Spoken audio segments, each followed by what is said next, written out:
Citizens, it's that time. You are officially in the Alert Zone. Welcome to the Alert Zone TV.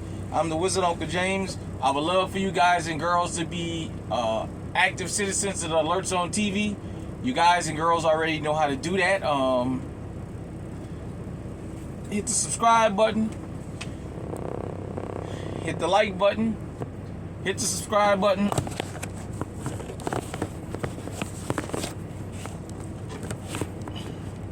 Sorry about that, everybody. Hit the subscribe button. Hit the bell so you can be notified when we drop fruitful and informational content. Give the video a like, share, comment, all that good stuff. If you agree with what we talk about here, just practice it. I know sometimes this channel might not be for everybody, but let me get into it. It's great to be back. Shout out to the city of Houston, Texas. I was in Houston for the holidays, for the Christmas holiday, with my children, and visiting down there and what have you. And the weather was definitely warm. I'm back in Iowa. It's cold. They're talking about a rain and snow mix up here tonight, so you know how it is. And then they talking about that polar vortex that's coming. So with that being said, just want to shout out to everybody. It's good to be back. It's time to get back to work. It's time to start filming. We got a lot going on. Might be doing a live stream tomorrow. I have to work it out. I have to get used to this new live system that YouTube have now. The last time I went live, I couldn't read the comments, so I have to go through all that. Sorry, but let's just get right into it. Shout out to Lil James, my youngest son, for one of my Christmas gifts. This is my Mozzie Oak hat and loud orange.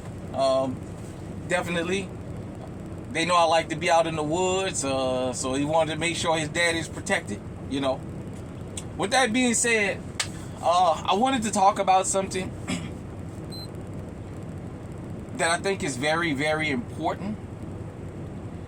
And it's two-way related, because something like this can screw you out of your two-way rights in America.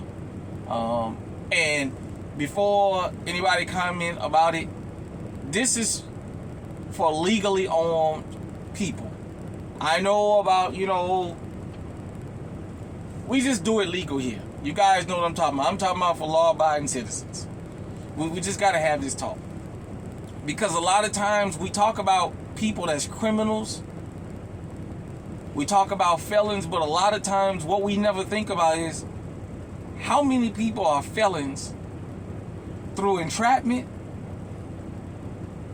or being framed. Because there's a lot of people that's convicted felons that took plea deals, that was completely innocent, had never been in trouble, but was afraid of getting sent up the river for a long time. There's people in prison. We don't even have to talk about all the exonerations, but I'm 45 years old. Thank goodness I lived to see this long. A lot of people out here with the internet don't remember life during the crack epidemic, during the crack era, but I do. When we talk about Joe Biden's 1994 crime bill, or Biden's law as he called it at the time, a lot of people say, 3 strikes was good and this and that, and, if you commit a crime, you should be locked up. All those are true, but let's be honest, this is America. How about all the people that didn't commit a crime and still got locked up during the crack era? One thing the crime bill incentivized that a lot of people, especially if you didn't live in the hood and wasn't out there, if you really didn't know what was going on, a lot of people didn't understand how many police officers got incentivized to set people up during the crack epidemic. For my people out there in LA, out there in California, but we're going to talk about Daryl Gates in LA. The crack epidemic was when they brought the Batarang out, for those of you who talk about the Call of Duty warriors now, we had them back in the 80s in the hood during the crack epidemic. They were showing up dressed like they was the goddamn SWAT team, just regular patrol officers. But nevertheless, I'm going somewhere with this.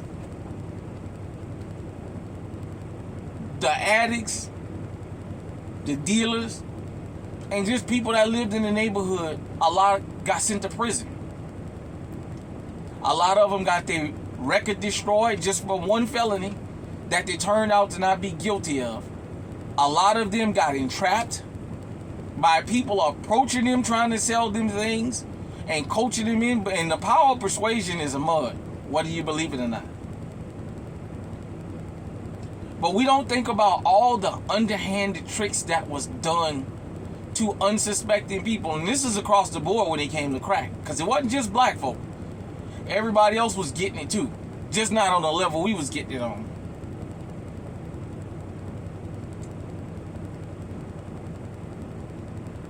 The Broward County Sheriff's Office is going through a thing now where they're starting to wipe people's records clean that got crack convictions from possessing, distributing, and using, because it came out basically they were in the courthouse manufacturing their own crack. They were in the jailhouse. The officers, the sheriff's office itself was manufacturing crack cocaine to sell out on the streets for these stings.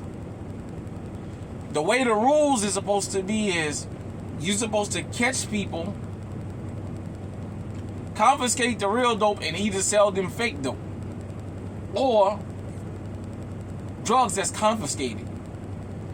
What people don't understand is if the police are manufacturing a particular drug, they can get that drug in any neighborhood on the fucking planet because they patrol it every day. They know the people. There's a whole lot of things that go into this, but why this applies to the Second Amendment is once you get that felony, you can't legally carry. Think about it. They talking about they was doing this in the 80s. It's about to be 2025 in about another day or so. A little bit over a day. A little bit over 24 hours from now.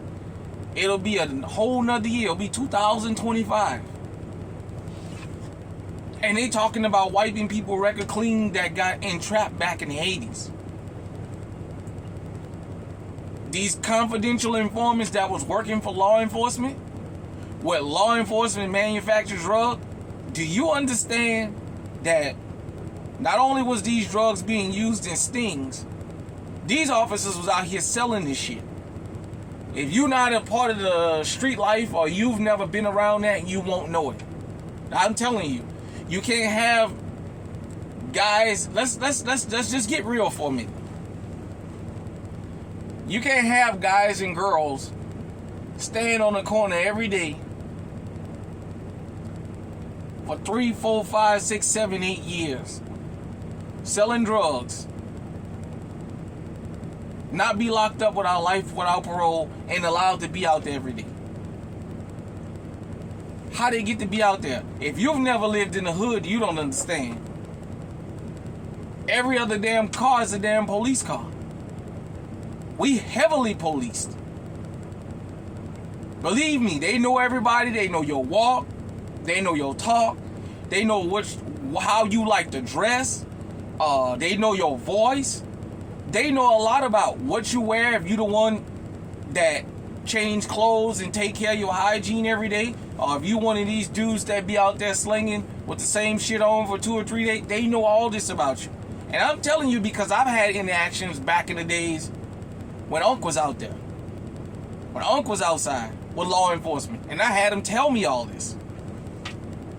Nevertheless, people's lives have got ruined, and it's starting to come out almost 40 years later that law enforcement was in there manufacturing this stuff. That's illegal. That's entrapment. This is like, a lot of y'all don't understand. Just talking to somebody that's a law enforcement officer, that's undercover, even if you don't agree to a deal, just talking to them and saying one or two words can get you caught for conspiracy. It's fucking entrapment. They're supposed to let you come to them. They're not supposed to go to you. Nevertheless, this is what we're dealing with. So, I'm not always so quick to jump on guys and girls that's convicted felons out there. Because I know what a lot of what goes on out the street. And I know law enforcement has a lot to do with what goes on out the street. But I just thought everybody might needed to know that. The Broward County Sheriff's Office, I believe it's Broward County. If it's not Broward County down there in Florida, I'm sorry, I'm wrong. But I'm pretty sure it is. I was driving when the story came across the feed and I didn't really get a chance to make the notes that I usually make. Nevertheless, salute in the sense that this gonna get expunged off all those people record. The bad part is their life is already ruined. A lot of those people are grown. Hell, some of them, depending on what, if they was 18, 19, 20 years old, they damn near in their 60s now. Their life has been completely ruined by that. But I guess sometime it's better late than never. But this is why you shouldn't judge people who's been convicted of a crime, because there's a difference in being convicted and actually being guilty. I can convict somebody of a crime that's not guilty. If you don't believe me, go and ask yourself, why does this country have so many exonerations that 13 or 14 states have changed the laws where they don't even have to compensate you for being wrongly convicted? That tells you everything you need to know about somebody being guilty of a crime and somebody being convicted of a crime. Because sometime in America, all you have to do is be accused and you're guilty. Look at Diddy, for whatever you think about it. He's guilty of having freak offs. All the people making Diddy jokes wasn't making Hugh Hefner jokes. He was doing the same fucking shit. They're not making Hugh Hefner and Larry Flint jokes. And, what's that, Ron Jeremy, all them type of motherfuckers there? You don't make jokes about them, but you've been told to make a joke about Diddy. He's only accused. This is what he's accused of. This is what he's in jail for. He is in jail for RICO. Sex trafficking adults, not children. So this is what I mean. Everybody's making their little Diddy jokes. I don't think that shit is funny, because you know what? That can happen to any of us at any time. Go and ask the Duke lacrosse guys that got their lives destroyed. Do they think that's a joke now? Do they think it's funny to make them kinds of fucking jokes? Before that happened to them, they probably thought it was funny. It's not so funny when somebody accuses you of that. As a man, when it comes to sex crimes, all you have to do is be accused, and that's a stench you'll never get rid of. I'll say this and I'll get off the subject. A judge has allowed this woman who basically came out and had a conversation about this Diddy and Jay-Z allegation to move forward with her anonymous claim. Yet she's already made it clear, basically through her testimony, this never even happened. She keeps trying to say it was just a mistake in the trip up, but say what you want about it. At the end of the day, a lot of people in this country and around this world have had their lives destroyed from false accusations and entrapment. Period, point blank. So, the prostitution stings where the officers are going to the prostitutes instead of letting the prostitutes come to them, that's entrapment. It happens. Yeah, officers have sex with prostitutes. Remember on this channel I talked about Daniel Holtzclaw and Randy Como on my Never Again series about these sexual deviants. But nevertheless, Just wanted to say that. They finally gonna try and right or wrong. Hit me in the comment section. Let me know. Did you even know about this? Do you even know about what I just talked about? And tell me what you think. Until next time, stay safe, stay armed, stay on high alert.